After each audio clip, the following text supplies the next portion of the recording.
Comércio e serviços, dois setores que não registraram índices muito bons de desempenho, segundo dados divulgados ontem e hoje pelo IBGE.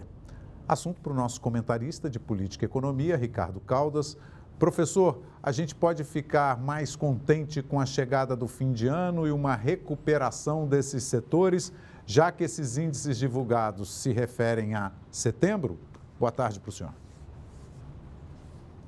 Boa tarde, Braga. Boa tarde a todos que estão nos assistindo. Com certeza, tanto o comércio como os serviços, eles estavam num ritmo, né, de crescimento muito intenso no primeiro semestre, e acontece que nesse primeiro trimestre do segundo semestre, né, de julho a setembro, houve então um arrefecimento, né? A gente não pode esquecer que até agosto, praticamente, o setor de serviços tinha crescido 10%, bem acima do crescimento do resto do PIB, que está em torno de variando entre 5% e 6%.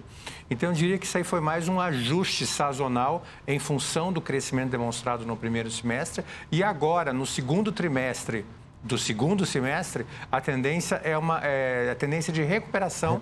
Em função da chegada do Natal, também do Black Friday também, que acaba influenciando positivamente, né, o Natal depois. Então, tudo isso, né, e o Dia das Crianças em outubro. Então, esses três eventos, Dia das Crianças, Black Friday e Natal, vão acabar estimulando, com certeza, o setor de comércio e serviços no último trimestre desse ano. Então, vai acabar equilibrando um pouco esse primeiro trimestre, vamos dizer, do segundo semestre, que não foi tão positivo. Agora, professor, saindo um pouquinho da economia, um pouquinho não, um pocão, indo para política.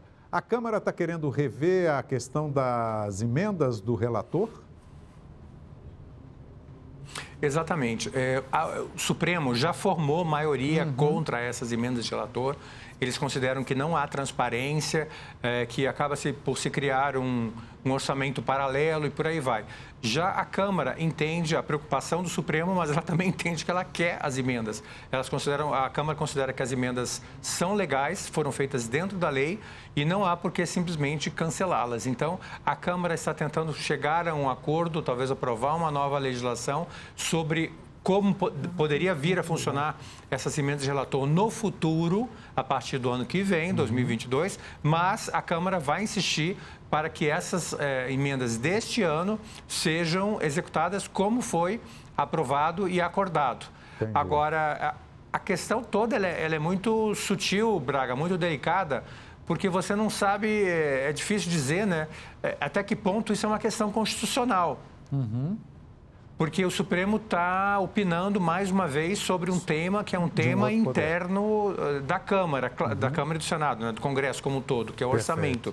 E dentro de uma forma de adoção desse orçamento. É claro que um dos princípios da Constituição é o princípio da transparência, mas o Supremo teria que provar que houve algum tipo de falha ou desvio para simplesmente suprimir essas emendas como está sendo proposto. Perfeito.